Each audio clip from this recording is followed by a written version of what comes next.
On the content, और content को आपको सीखना है कि कंटेंट कैसे बनाना है, कंटेंट के अंदर क्या क्या चीज़ें होनी चाहिए।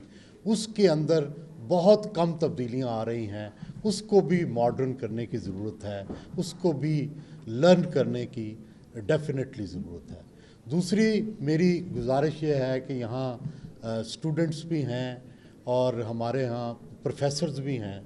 मुझे बहुत शिद्दत से ये एहसास है कि हमारे यहाँ जो कुछ पढ़ाया जा रहा है और जो कुछ प्रैक्टिस किया जा रहा है उसके अंदर एक बहुत वसी गैप है, और जो हम प्रैक्टिशनर्स हैं, जो हम सोचते हैं, यहाँ पे स्टूडेंट्स को बिल्कुल उसके उलट पढ़ाया जाता है। और जब वो बच्चे हमारे पास आते हैं प्रैक्टिस में तो they are shocked and they actually begin learning there, क्योंकि हमारे जो प्रिंसिपल्स हैं, हमारी जो प्रैक्टिस है वो टोटली आप जो पढ़ाते हैं उससे डिफरेंट है।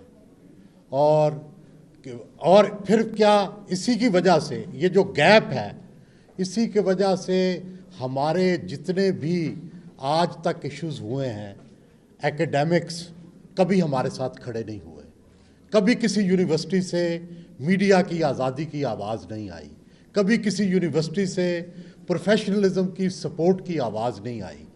तो ये कितनी बड़ा अलमिया है कि ये इतनी बड़ी सपोर्ट हमें हासिल नहीं है, और उसकी वजह क्या है, वो गैप जो कि एकेडमिक्स की वजह से पैदा हुआ है। जब तक आप प्रैक्टिशनर्स के मसाइल को नहीं समझेंगे, जब तक आप प्रैक्टिशनर्स जो हैं उनके तरीक़ेकार को नहीं समझेंगे, ना आप अच्छे स्टूडेंट्स पैदा कर सकते हैं, ना आप अच्छे कोलीग्स दे सकते हैं। तो बराह करम एक तो अपनी एकेडमिक्स में प्रैक्टिस को ज़्यादा लाएं और उसको ज़्यादा प्रैक्टिकल बनाएं। आप एथिक्स मोरालिटी पे तो बहुत ज़ोर देते हैं और अपनी तरफ से बड़े एथिकल स्टूडेंट्स बना के भेजते हैं, लेकिन हम उन्हें जाकर प्रैक्टिशनर बना देते हैं। तो बुनियादी बात है कि आप इस चीज़ को समझें कि प्रैक्टिकल क्या होता है। असल चीज़ प्रैक्टिकल है, बाकी चीज़ें उसको फॉलो करती हैं। ठीक है, एथिक्स बहुत अच्छे हैं, होने चाहिए, लाजमी हैं, आप पढ़ाएं, लेकिन साथ प्रैक्टिस भी तो करवाएं ना। तो तीसरी बात यह है कि भाई हम पर ये इल्ज़ाम लगता है, कभी कोई कहता है ये लिफाफा है, कोई कहता है ये इंसाफ़ी है, कोई कहता है ये जियाला है। सहाफ़त को आप लोगों को समझाने के लिए सिंपल बात मैं आपको समझा देता हूं कि किस सहाफ़ी को कैसे चेक करना है और सहाफ़त क्या है। देखिए, बुनियादी तौर पर सहाफ़त जो है ये ज़ाहिर है पिलर ऑफ स्टेट तो कायदे आज़म ने इसको करार दिया, लेकिन बुनियादी तौर पर ये दरअसल गवर्नमेंट पर नज़र रखने के लिए, सियासी जमातों पर, वर्किंग पर नज़र, वॉच डॉग है, उसके ऊपर एक तनकीदी नज़र, एक नाकदाना जायज़ा लेने के लिए जो है ये अदारा बना हुआ है।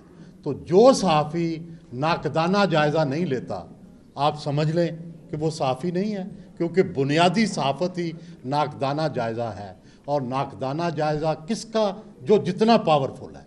अगर हुकूमत पावरफुल है तो उसका कितना नाकदाना जायज़ा लेता है, और अगर कोई एस्टेब्लिशमेंट पावरफुल है तो उसका कितना नाकदाना जायज़ा लेता है।